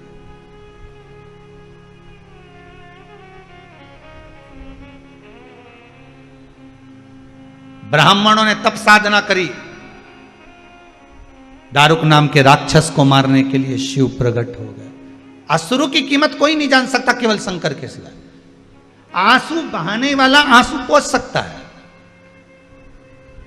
शंकर ने अगर एक अश्रु बहाया है और उससे अगर रुद्राक्ष का पौधा उत्पन्न हुआ है और उस पौधे से अगर रुद्राक्ष उत्पन्न हुआ है, तो हम लोगों से कहते हैं कि भगवान शंकर के नयन के अश्रु से उत्पन्न हुआ रुद्राक्ष का पौधा, रुद्राक्ष का वृक्ष, उस रुद्राक्ष के वृक्ष से उत्पन्न हुआ रुद्राक्ष। अर्थात शंकर तो खुद आकर तो तुम्हारा आंसू नहीं पोंछेगा, पर इतना जरूर विश्वास रखना, आंसू पोंछता कौन है?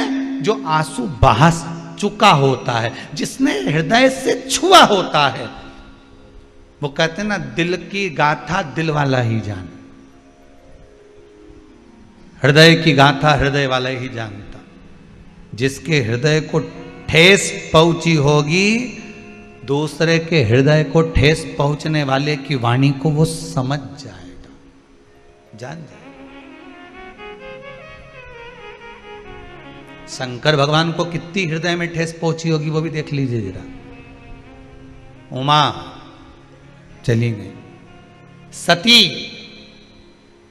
जिसको ले जाकर भगवान शंकर ने कुंभज बाबा की यहां कथा सुनवाई, वो सती मैया अपने पिता के घर में प्राणों को त्याग दी।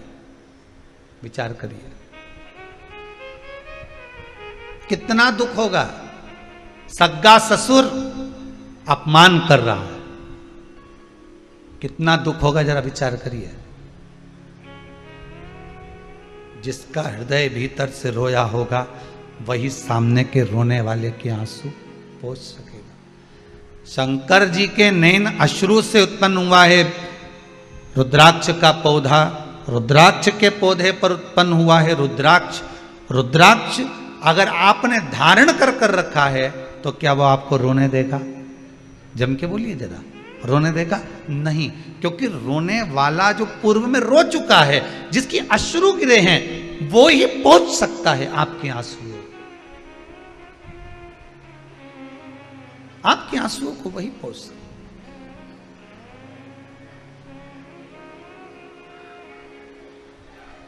बस वही जान सकता। इसलिए कहा था, सब मतलब के यार हमने देख लिया। ये संसार सागर केवल एक हमारे जो पूर्व के कर्म के अनुसार हमें जितने लोग मिलते चले जाते हैं। आपके अगर भक्त मिले हैं, आपके अगर परिचित मिले हैं, आपके रिश्तेदार मिले हैं, आपके कुटुंबी मिले हैं, आपके परिवार वाले मिले हैं, आपके रिश्तेदार मिले हैं, आपके परिवार के जन मिले हैं, पुत्र पुत्री, बेटा बहू आदि कादि जितने भी मिले हैं, ये हमारे पूर्व के कर्म के अनुसार मिले। हम तो यहां तक भी कहेंगे कि अगर गुरु को शिष्य भी मिला है तो पूर्व के कर्म के अनुसार मिला। कोई चेला तो ऐसा होता है जो गुरुजी की सेवा में तत्पर लगा रहता है, और कोई चेला ऐसा होता है जो गुरुजी से भी कुछ कमाने के लिए निकला पड़ा होता है। अगर गुरु को चेले भी मिले हैं ना तो वो भी पूर्व के कर्म के अनुसार मिले, वो भी पूर्व का कर्म।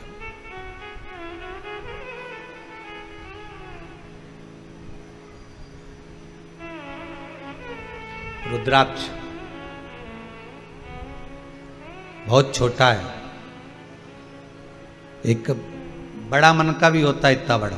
और शिव पुराण कहती है मन का तो इतना बड़ा भी होता है, उससे भी छोटा, उससे भी छोटा, उससे भी छोटा, उससे भी छोटा। जितना रुद्राक्ष छोटा होता है उतना ज्यादा फल देता है। क्यों? क्योंकि छोटे रुद्राक्ष को सेवा की जरूरत नहीं पड़ती। बहुत ध्यान देना। अब अपनी भाषा से समझ लो उसको, अपने हृदय से समझो। छोटा बच्चा है, बहुत छोटा, उसको कुछ भी पहना दो। लड़के को भले तुमने लड़की का कपड़ा पहना दिया, कुछ बोलेगा नहीं, रोता रोता बोलता हो कि नहीं मैं तो नहीं पहनूंगा हूं। इतना सा बच्चा बोले नहीं पहन, बोलेगा नहीं। थोड़ी देर आपने उसको दूध पिला दिया, कुछ खिला दिया, पटक दिया पलने के अंदर, पड़ा हुआ है, खेल रहा है, फिर उसको भूख लगेगी तभी रोएगा। जितना छोटा होता, छोटे बच्चे को इतनी सेवा की जरूरत नहीं पड़ती। जब वो बड़ा होते चले जाता है और मां कहे ले ये चड्डा पहन, नहीं पहनूंगा, मेरे को जीन्स चाहिए। पहन रहा है कि नहीं पहन रहा? नहीं पहनू, फिर मैं देखो लेके नहीं जाऊंगी नाना के घर, मत जानना, मैं तो नहीं पहन। ले ये पहन ले, नहीं मैं। फिर बच्चा खुद अलमारी खोल लेता है, कपड़े निकाल लेता है, खुद पहनना चाहता है, फिर वो पहनता भी खुद के पसंद के। अब मम्मी भोजन करा रही, पहले तो दूध पिला देती थी, पड़ा रहता था, उसकी चॉइस भी नहीं थी, पूछती भी नहीं थी कि तू खाएगा कि पिएगा, बस दूध पिला दिया, पटक दिया। आज के ज़माने में ले मैंने रोटी बनाई है, मूंग की दाल बनाई है, गिलकी की सब्जी बनाई है, नहीं खाऊंगा। क्यों? मीन चाउमीन क्यों नहीं बनाई? अब मैं नहीं खाऊंगा, वो बगरा हुआ बना, बगरा हुआ बोलते हैं, बगरा बोलते हैं, हाँ जो भी बोलते हैं, भगर मगर क्या बोलते हैं, ये क्यों नहीं बनाया? फिर ये क्यों नहीं बनाया? फिर ये पिज़्ज़ा क्यों नहीं बनाया? तो ये वस्तु क्यों नहीं बनाई? वो वस्तु क्यों नहीं बनाई? अब उसकी चॉइस चालू हो गई।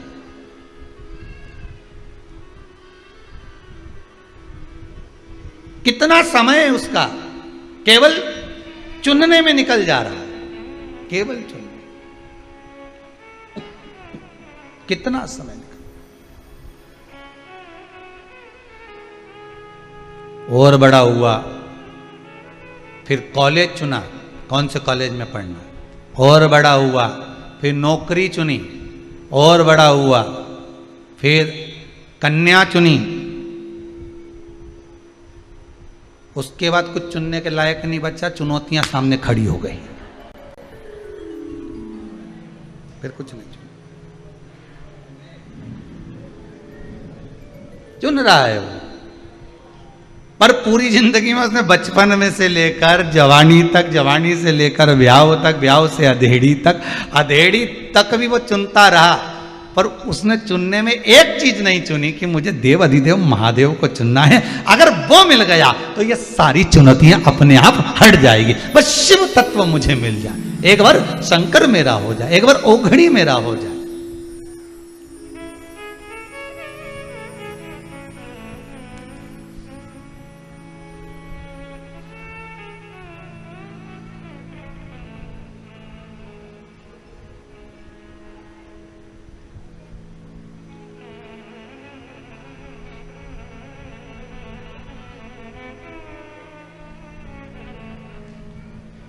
चुनौतियां खड़ी है सामने, पर शिव तत्व अगर हमारे पास में है, शंकर हमारे पास में, तो रुद्राक्ष जितना छोटे से छोटा होगा, जितना छोटा होगा, बच्चा जितना छोटा होगा, उसको उतनी सेवा की जरूरत कम पड़ेगी।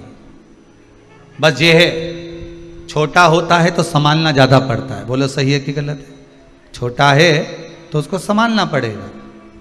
उसी तरह रुद्राक्ष जितना छोटा होता है, उसमें जब धागा पिरो, सोने का तार डालो, चांदी का तार डालो, तो वो उसको संभालना ज़्यादा पड़ता है। बड़ा रुद्राक्ष होगा तो अब धागा इतना मोटा मोटा, लोग वो गोप, काली गोप, लाल गोप उसमें डाल देते हैं, तो वो बड़ा है तो सहनो। पर छोटा है अगर वो, तो उसको संभालना पड़ेगा। जितना छोटा रुद्राक्ष होता है वो उतना फल देता है। सेवा नहीं चाहिए उसको।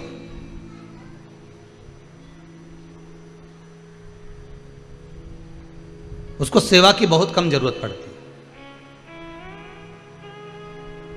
शिव पुराण कहती है जितना बड़ा रुद्राक्ष होता है, जितना बड़ा रुद्राक्ष होता है,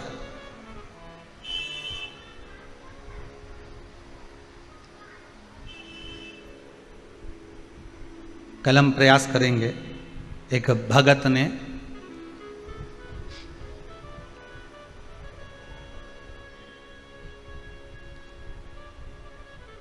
बेंगलोर से रुद्राक्ष भेजा है, कल अगर प्रयास रहेगा बहुत बड़ा बनाकर भेजा।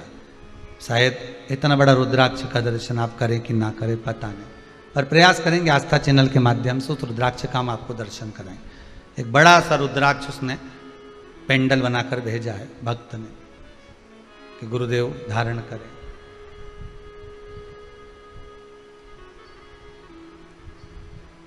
कल दर्शन कराएंगे, प्रयास करेंगे। बहुत बड़ा रुद्राक्ष। अब उस रुद्राक्ष अगर बड़ा है तो उसको इतनी सेवा का जरूरत नहीं है, पर जो छोटे से छोटा है, बड़े को तो सेवा चाहिए, पर जितना छोटा होगा, जितना छोटा उतना सुख देगा। कितना सुंदर लिखा है, छोटे रुद्राक्ष की माला, छोटा जो रुद्राक्ष होता है उसकी माला कैंसर का जो मरीज होता है,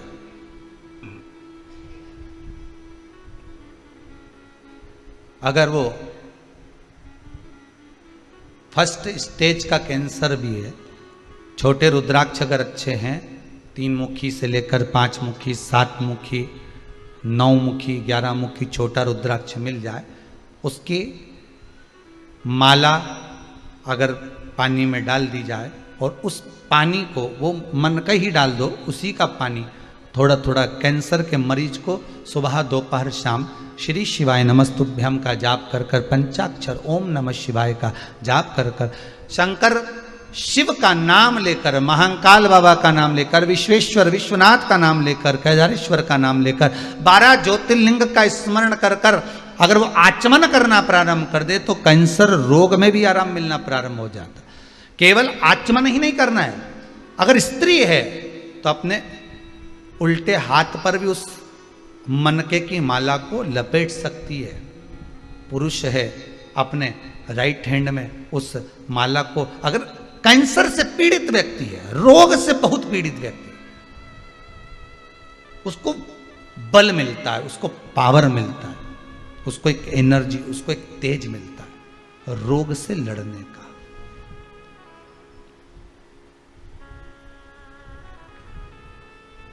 रोग से लड़ने। अब कईयों के मन में आता, गुरुजी क्या स्त्री नारी रुद्राक्ष पहन सकती है? क्यों नहीं पहनेगी? मेरी आद्य शक्ति जगदम्बा, मां गौरा, मां सती, मां उमा, मां कुष्मांडा, चंद्र घंटा स्कंदा, जितनी माताओं का दर्शन करोगे उनके गले में एक रुद्राक्ष की माला जरूर मिलेगी।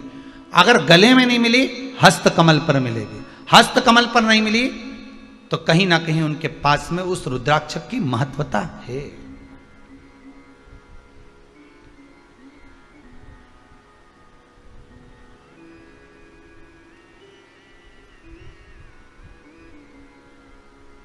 बस एक अंतर है, तुलसी की माला हम पहनते हैं तो उसमें मन के कितने होते हैं? जम के बोलिए जरा। 108। रुद्राक्ष की माला हम पहनते हैं, उसमें समता के मन के नहीं होना चाहिए।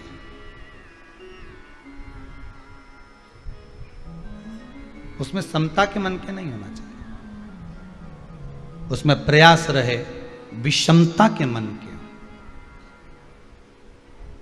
क्यों? उसका क्या कारण है? रुद्राक्ष शिव महापुराण की कथा कहती है कि विषम परिस्थिति में विषमता के मन के उसको भेद देते हैं। ध्यान दीजिएगा।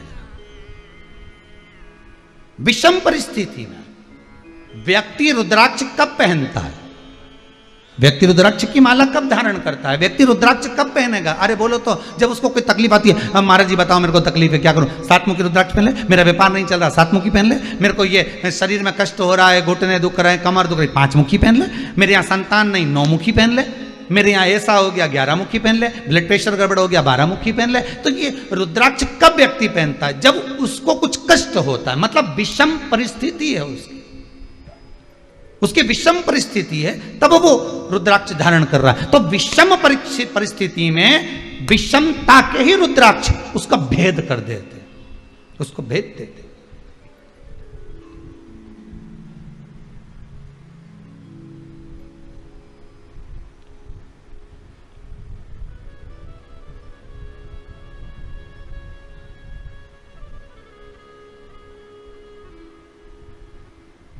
बस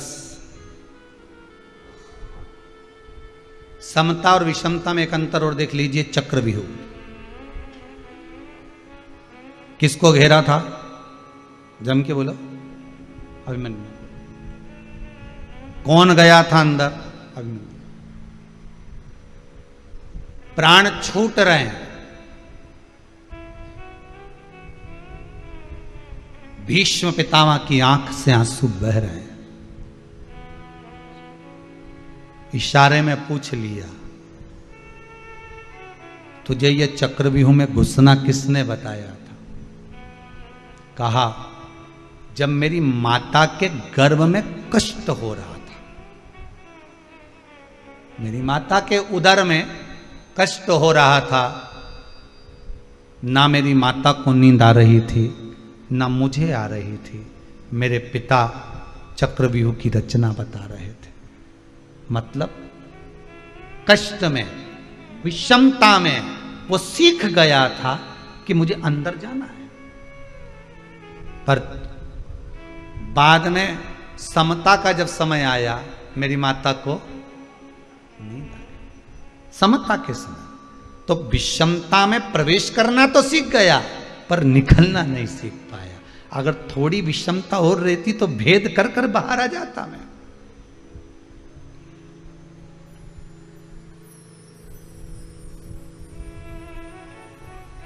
भेद कर कर मैं बाहर आता। हमारे यहां पर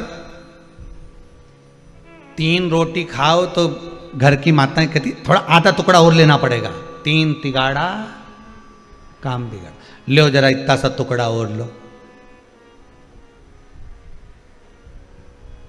अच्छा, रसगुल्ला खाते समय तो नहीं बोलती कि तुमने 3 खाया, एक और लो।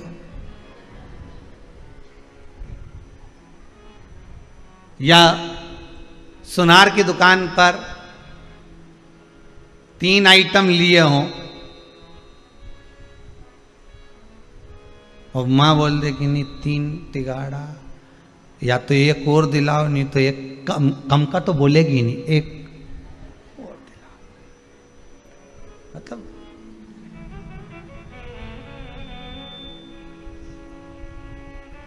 शंकर जी के जितने काम है, वो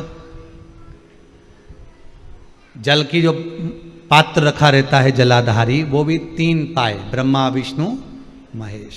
ठीक है, ऊपर जो जलाधारी बंदी है उसमें चेन भी 3, त्रिशूल 3, बेलपत्र 3, नयन 3,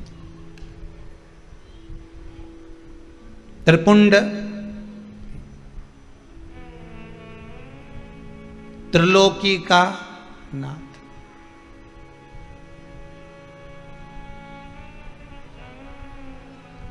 वो चला ही विषमता, उसको कोई मतलब नहीं। जहां पर दुनिया सब आस छोड़ दे, जहां दुनिया अपना पूरी आस छोड़कर पटक दे, पूरी आस छोड़कर। आज कोई एक माता जी आई थी, आप में से भी कुछ लोग शायद होंगे, कुछ लोग खड़े होंगे, तो वो कह रहे थे उनका पति वेंटिलेटर पर पड़ा हुआ है, कुछ प्लेटें घट गई होंगी। तो डॉक्टर ने तो जवाब दे दिया था, मना करा था कि भाई ठीक नहीं है, पर उनका विश्वास देखिए।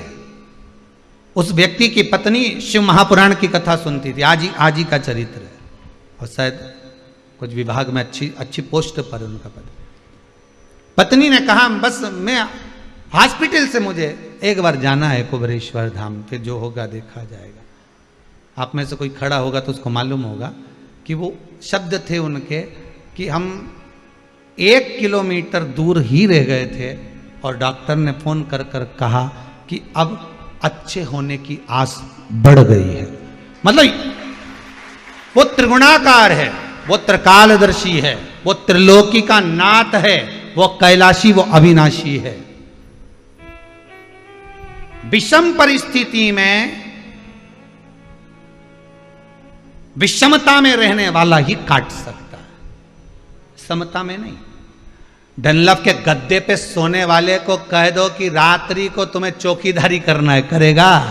अरे बोलो तो सही। पर कांटों पे सोने वालों को कह दो कि आओ यार नींद भी तो नहीं आ रही, जग लूंगा, कर लूंगा, ठीक है। विषम परिस्थिति में रह रहा था तो कर लूंगा।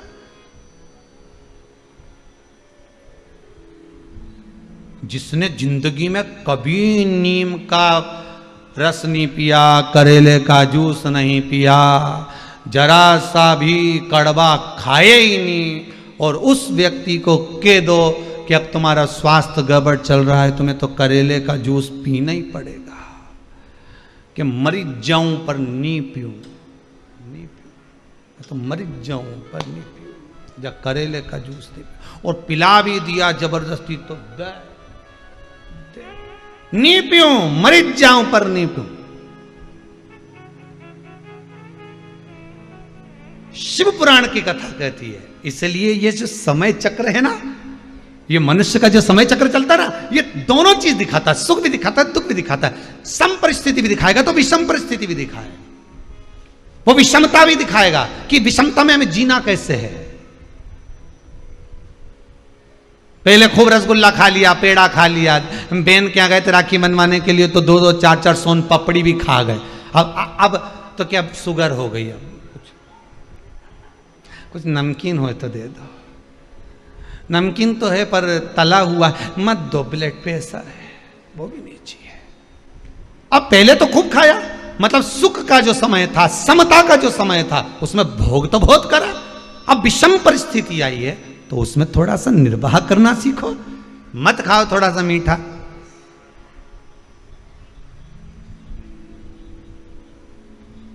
पर गुरुजी शरीर तो मान जाए, पर जाका क्या करूं?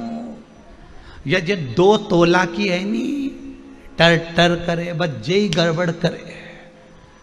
इतनी सी तो धरिए पर क्या स्वाद चाहिए, क्या बस यहीं तक का स्वाद है। इसके बाद तो लड्डू, पेड़ा, गुलाब जामुन, इमरती, भजिया, पकोड़ा सब नीचे जाके भेला हो गया, मिक्स वेज। अंदर जाके तो सब एक स्वाद कितनी देर का, बस ये जो 2 तोला की दिए नहीं, बस इसी 2 तोला का स्वाद है, बाकी का किसी चीज का स्वाद नहीं है, बस यहीं तक का। इतनी देर में तो क्या जोरदार दही बड़ा बना, पर कल्ला ज्यादा हो गया जी बात। मतलब स्वाद भी लेते जा रही है तो ये 2 तोला की हिलती भी जा रही है, कल्ला ज्यादा हो गया। गुलाब जामुन तो अच्छी बनी पर अंदर अंदर गुठली रह गई, ऊपर से काली काली गायब हो गई, सफेद सफेद रह गई स्वाद। ये 2 तोला की बहुत गड़बड़ है। बोल मेरी जीवा हरि हरि, 10-10 भोजन पान करे और राम नाम में मरी मरी। बोल मेरी जीवा, अभी भी नहीं बोली हरि हरि कि मरी मरी। बोल मेरी जीवा हरि हरि, ये 2 तोला की गड़बड़ कर जाती है। बस ये जब हिलती है नहीं तो क्या कर जाए कोई भरोसा नहीं। सारे डिपार्टमेंट भगवान ने 2 दिया, हाथ 2 ने, पांव 2 ने, नेत्र 2, नासिका के छिद्र 2 ने, श्रवण शक्ति 2 ने, इसके 1 बनाया। भगवान के भी मालूम था ये गजब कर जाएगी ना, पूरे मोहल्ला में आग लगा जाएगी। 1 ही बनाओ बस, ज्यादा नहीं बनाना है।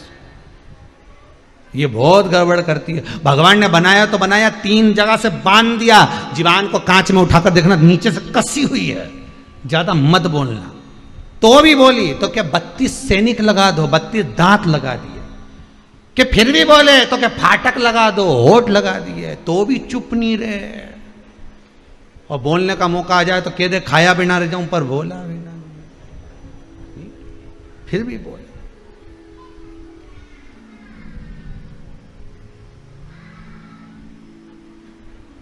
एक दिन जिभ्या ने दांतों से कहा, तुम मेरे 32 भाई हो, तुम मुझे कभी मत काटना हो, मैं तुम्हारा हमेशा साथ दूंगी हो। 32 भाइयों ने हाथ जोड़ के किया, बेन जिभ्या हम तो नहीं काटेंगे, पर तू हमारा ध्यान रखना रही हो, तो किसी से आड़ी टेढ़ी मत किया जा, नहीं तो एक में 32 की 32 भाई निपट जाएगा। हम तेरा ध्यान दे रहे, तू हमारा ध्यान देना। तू एक शब्द बोलेगी ना, उन्हें एक दिया धड़के ने 32 निपट के लगा। कहीं नहीं बची आप मुंडा में, सोफा सेट ही पूरा गाया।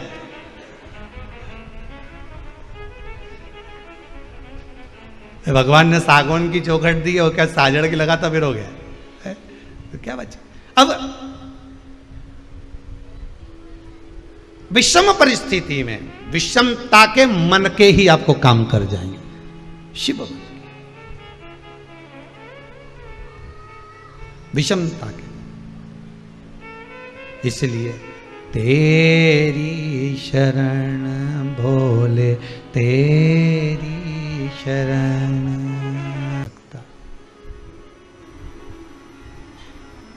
कि प्रेम जब अनंत हो गया, रोम रोम संत हो गया।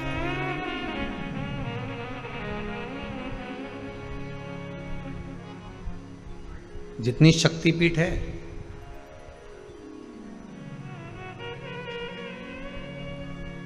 इक्यावन अधिक जितनी भी शक्तिपीठ हैं, अगर आप कभी जाएं और आपके पास में एक रुद्राक्ष हो, कोई सा भी, 1 मुखी से लेकर 14 मुखी तक, कैसा भी रुद्राक्ष आपके पास में, जितनी शक्तिपीठ आप लोग दर्शन करने के लिए जाते हो, या उस नगर में, उस गांव में, उस शहर में जाते हो और मालूम पड़े कि यहाँ शक्तिपीठ है, उस रुद्राक्ष को लेकर चले जाओ और उस दरवाजे पर माता के उस शक्तिपीठ के स्थान पर पंडित जी को देकर कहना, थोड़ा सा छुआ दीजिए माता रानी को। वो रुद्राक्ष आप सिद्ध करते जाओ, रखते जाओ। वही रुद्राक्ष एक ही होना चाहिए जो सब शक्तिपीठ पर जहां जहां जाओ उसको लेकर जाओ, उसको छुआ लीजिए। और वो रुद्राक्ष आपके अगर हृदय चित्त पे डला हुआ है, आपके कंठ पर अगर है, तो जिंदगी में कोई ऐसी विषम से विषम परिस्थिति भी आकर खड़ी हो जाए, कितना बड़ा भी कष्ट से कष्ट जीवन भी चल रहा हो, तो भी सुख अपने आप घेर कर सामने खड़ा हो जाएगा अपने आप। जैसे एक बहुत बहुत सारा मालूम पड़े, कोई गुब्बारे के अंदर एक टॉफी को रख दिया और बाहर की हवा लग नहीं रही हो, किसी ने पैक कर दिया। जैसे बच्चा जन्म लेता है तो उसको कांच की पेटी में रख देते, उसको कुछ हो गया, बीमारी हो गई, कांच की पेटी में एक बल्ब जला देते हैं, अंदर जो भी प्रकाश होता है उससे उसको तपन होती है, उसका शरीर सही होता है। बस वही रुद्राक्ष आपको घेर लेता है। जैसे रुद्राक्ष गोल होता है, वो आपको चारों तरफ से घेरा हुआ है, कष्ट आने ही नहीं दे सकता। शक्तिपीठ पर क्या है, क्या है शक्तिपीठ पर? भगवान शंकर जी की, भगवान शिव, मेरे ओघड़ी मेरे भोलेनाथ की अर्धांगिनी माता सती के शरीर के टुकड़े जो भगवान नारायण ने सुदर्शन चक्र से करे हैं, वो एक एक टुकड़ा शरीर का, एक एक अंग जहां जहां गिरा है, वही शक्तिपीठ है। शिव कहते हैं सती का संग मेरे रुद्राक्ष के साथ होता है तो मैं उसको कहीं गिरने नहीं देता।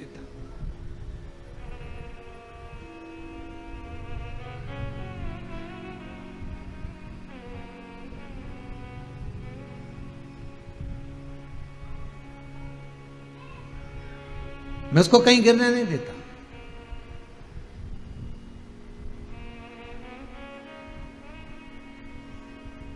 शंकर और पार्वती के मंदिर तो आपने, मेरे भोलेनाथ शिव और पार्वती के मंदिर तो आपने देखे होंगे, आपके नगर में भी होंगे। जितने लोग आस्था टीवी पर कथा सुन रहे हो, जितने फेसबुक यूट्यूब पर कथा श्रवण कर रहे हो, बोलो पार्वती शिव का मंदिर देखा कि नहीं देखा? देखा है ना सबने। सती शिव का मंदिर देखा क्या? अरे बोलो तो, देखा नहीं? सती ने ये प्रश्न किया था शंकर भगवान से, ये माता सती का प्रश्न है। सती मैया ने शिव से प्रश्न करा था कुंभज बाबा के आश्रम में जब कथा श्रवण करने गए, उससे पहले जब शंकर भगवान सती को समझा कर ले जा रहे हैं, तब सती ने प्रश्न किया था, क्या आप मेरे साथ संपूर्ण जीवन काल में रहेंगे? शिव कहते हैं मैं अमर हूं, तू अमर नहीं है। मैं अमर और तुम अमर नहीं हो, तुम्हें तो मरना पड़ेगा। ओ प्राण छूटेंगे मेरे? हाँ। फिर कोई ऐसी बूटी नहीं है जिससे मैं अमर हो जाऊं? शंकर भगवान बोले बूटी तो नहीं है, कथा जरूर है। तो क्या कथा से भी कोई अमरता होती है? शंकर भगवान बोले मनुष्य जब पैदा होता है तो उसको ये 2 कटोरे दे दिए जाते हैं अमृत पीने के लिए, कि इन्हीं अमृत को पीना और उस अंदर जाएगा तो तू अमर हो जाएगा। अब पी लो तो अच्छी बात। फिर भी चलते चलते सती ने शब्द कह दिया, मान लो अगर मेरे प्राण छूट गए, पर मैं चाहती हूं कि मैं भी इस भूमंडल पर, संसार सागर में, पूरे ब्रह्मांड में, सती कहती है कि मेरा भी एक स्वरूप रहना चाहिए, मेरा भी एक स्वरूप रहे। आप अगर कृपा करोगे तो ऐसा हो नहीं सकता। शंकर भगवान ने कहा सुनो सती, ना जाने कितने तुम्हारे जन्म हुए हैं और आगे भी जाकर तुम्हारे के ना जाने कितने जन्म होंगे। सती की योनि से छूटोगी तो कोयल बन जाओगी, क्योंकि यज्ञ के कुंड में कूदकर समाप्त होगी तो कोयल का जन्म लेना पड़ेगा।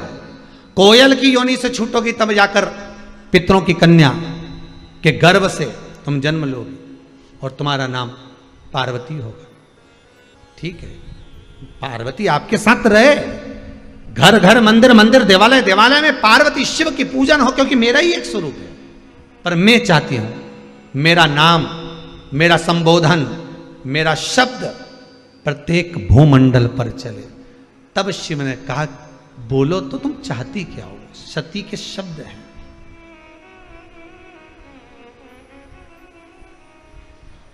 क्या चाहती हो तुम?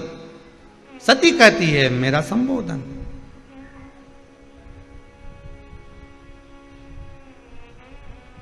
व्यक्ति क्या चाहता है?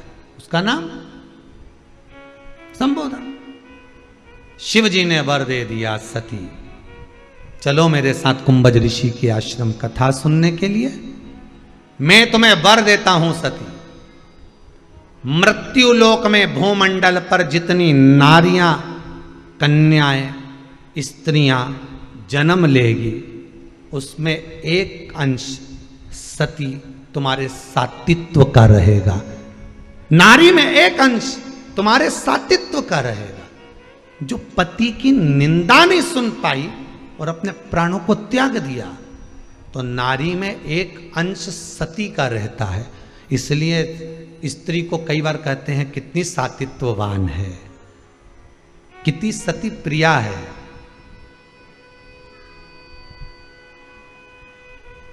कितनी सातित्ववान है। सती का अंश कब देखा जाता है? स्त्री के स्वरूप में। जब कोई उसके पति की निंदा करे, बुराई करे, अपशब्द कहे, उसके पति पर जब उंगलियां उठाई जाए, हस्तक्षेप किया जाए, ताने दिए जाए, तब सती जैसे पिता के सामने जाकर खड़ी हो गई। अपनी बहनों को नहीं गिना, कि माता को भी नहीं देखा, पिता से, जिस पिता ने सम्मुख में खड़े होकर अपशब्द कहे, सती उनसे कहती है मैं अपने पति के लिए आपको भी नहीं देखूंगी, पर कर कुछ नहीं सकती हूं, क्योंकि तुम मेरे पिता हो, तुम मेरे जनक हो, तुम मेरे जन्मदाता हो। अगर आज बेटी अपने पिता पर अग्नि का प्रहार कर दे तो दुनिया क्या कहेगी पिताजी? सती खड़ी रही। चाहती तो माता सती सब कुछ नष्ट कर देती, पर सुन ना सकी पति की निंदा, इसलिए खुद ही भस्म हो गई। सती का सातित्व है।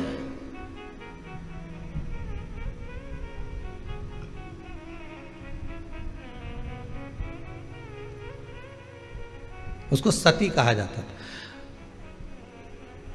अब तो ये प्रथा बंद हो गई, पर पहले एक प्रथा चलती थी, आप लोगों को मालूम होगा। पति के प्राण छूटे, पत्नी लाल चुंदड़ी ओढ़कर गोदी में शीश रख बैठ जाती थी, दादी रानी सती। दादी रानी सती, ऐसी ना जाने कितनी सतियों का व्याख्यान। तो कहा इनमें सातित्वता कहां से आती थी? वो सती कि सातित्वता कहां से प्रकट हो जाती थी? शंकर खुद वर दिए हैं स्त्री को, नारी को। स्त्री को वर है शंकर भगवान का। अर्ध नारेश्वर शंकर है, अर्ध नारेश्वर, आधा उनका भाग स्त्री का है। शिव ने स्वयं वर दिया स्त्री को। स्त्री को वर देते समय शंकर ने कहा था कि सातित्वता का भाव नारी में रहेगा। नारी अगर चाहे तो किसी की सामर्थ्यता नहीं कि निगाह उठाकर देख ले, कब वो सती अपने असली स्वरूप में प्रकट हो जाए। कब?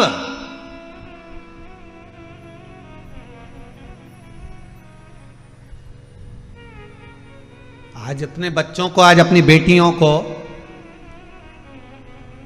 पढ़ाने के साथ में, विद्या के साथ में अपनी बेटियों को एक संस्कार और दो।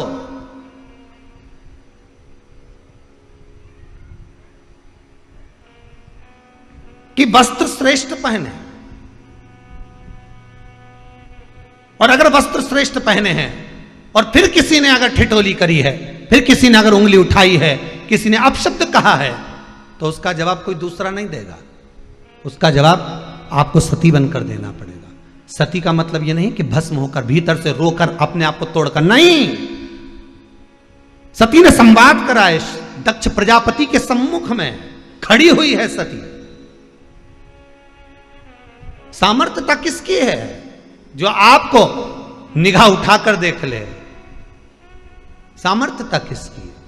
जो आपके ऊपर कुछ बोल दे, संबोधन कर दे, कोई वाक्य कह दे। सामर्थ्यता किसकी है?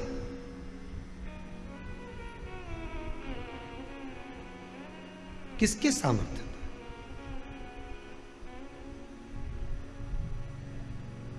आप में वो बल होना चाहिए, सात्विकता का। शिव कह रहे हैं तो सती मेरा वर है तेरे लिए, मेरा वर है सती तेरे को, और मैं तुझे वर देता हूं। तू चाहती है ना तेरे एक अंश रहे, रहेगा नारियों में। रुद्राक्ष शिव महापुराण की कथा चल रही है भाई, एक एक संबोधन को बड़े ध्यान से सुनना। ऐसी रुद्राक्ष शिव महापुराण की कथा सुनने को मिली ना मिली वो पता नहीं, परंतु जीवन को संवार देगी ये रुद्राक्ष शिव महापुराण कथा। जैसे व्रत शिव महापुराण की कथा गई, उससे पहले अन्य कथाओं को अपन ने श्रवण करा, वैसे ही ये रुद्राक्ष शिव महापुराण की कथा, ऐसे ऐसे तत्व इसमें छुपे हुए हैं, उसको निकालना है रुद्राक्ष के माध्यम से।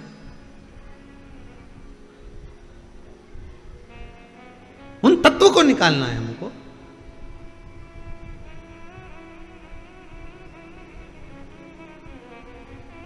उन तत्वों को ग्रहण करना।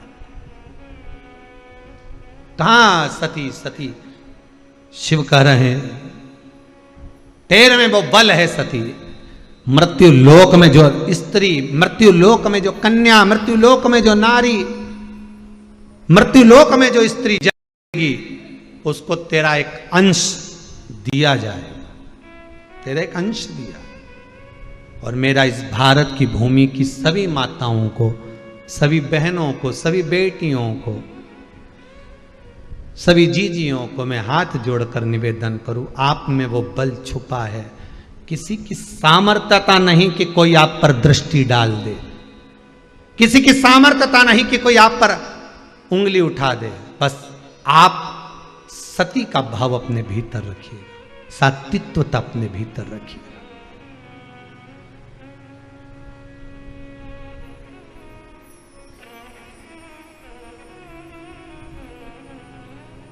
वक्त पड़ा इस भारत की भूमि पर तो झांसी की रानी मां अपने पुत्र को शरीर से लपेट कर तलवार लेकर घोड़े पर सवार होकर निकल गई थी। ये सात्विकता नजर आती है। माता अहिल्या पूरे इंदौरी में, पूरे मालवा क्षेत्र स्वयं खड़ी थी। वक्त पड़ा, दुर्गावती ने भी साथ दिया। वक्त ये सती का सात्विकता का भाव दर्शा है, सात्विकता का भाव सम्मुख में आया। विषम परिस्थिति में भी नारी आपका साथ देवे तो समझ लेना कि ये सात्विकवान है। विषम परिस्थिति में भी स्त्री आपका साथ देवे, समझ लेना सात्विकवान है। और मालूम पड़े पति को थोड़ा सा भी दुख आया, कर्जा ज्यादा हो गया, कुछ भी नहीं, और पत्नी मायके जाके बैठ जाए, समझ लेना सम परिस्थिति है। बड़ा कठिन, बड़ा विचित्रम। थोड़ा थोड़ा समझिए, आया है बुरा वक्त, थोड़ा दिखाने के लिए आया है। बुरा वक्त आता है और एक का नहीं सबका आता है। समय आएगा पर वो कुछ सिखाने के लिए आएगा, कुछ सीख देने के लिए आएगा। सीखना हमको है, समझना हमको है। पिछली कथा का याद कर लो। अपनों में छुपे गिरों को पहचानना और गिरों में छुपे अपनों को पहचानने के लिए बुरा वक्त आता है। हमें अपनों को अपनों में छुपे और गेरों में छुपे अपनों को पहचानना है कि बुरे वक्त में ही दिखाई देंगे ये अपने हैं कि नहीं है, ये पराए हैं कि नहीं। रुद्राक्ष शिव महापुराण की कथा कर रही है। छोटे से छोटा रुद्राक्ष फल देता है और वो फल आनंदित देता है। यशोदा मैया जिस अश्रु के बल पर बेटी के घर में पुत्र लेकर आ जाती हैं, फिर कहूंगा रोने वाला पूर्व में रोया हुआ व्यक्ति ही ये रोए हुए व्यक्ति को चुप करा सकता है, क्योंकि मन की दशा को जानता है। शंकर भगवान के नयन का अश्रु है रुद्राक्ष, इसलिए रुद्राक्ष आपके गले में है, कंठ पर है, हस्त कमल में है, तो वो रोने तो नहीं देगा। बस विश्वास हो और असली हो। रुद्राक्ष असली भी होना चाहिए, उसकी भी एक परीक्षा होती है रुद्राक्ष की, कि रुद्राक्ष असली कैसा होता है।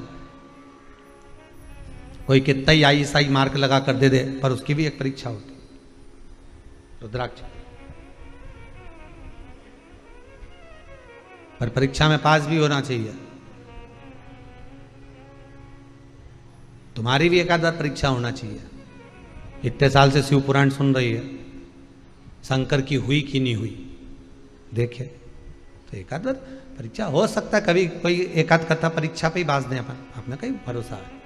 शिव पुराण है तो परीक्षा तो कितनी दी। परीक्षा ली माता सती ने, परीक्षा दी माता पार्वती ने, माता उमा ने परीक्षा दी है। एक आध कथा कहीं परीक्षा पर भी हो सकती है आने वाले समय में, कोई भरोसा नहीं हो। राम जी की परीक्षा ली गई थी, लक्ष्मण जी की परीक्षा ली गई थी 14 वर्ष राम भैया के साथ वन जाकर। उर्मिला जी की परीक्षा ली गई थी, माता जानकी की परीक्षा ली गई थी। राम जी की परीक्षा बार बार ली, एक धोबी की वार्ता सुनकर। भगवान कृष्ण की परीक्षा ली। कितना परीक्षा लिया। अब रुद्राक्ष शिव पुराण कह रही है कि अश्रु वही पोछेगा जो अश्रु में भींगा हुआ होगा।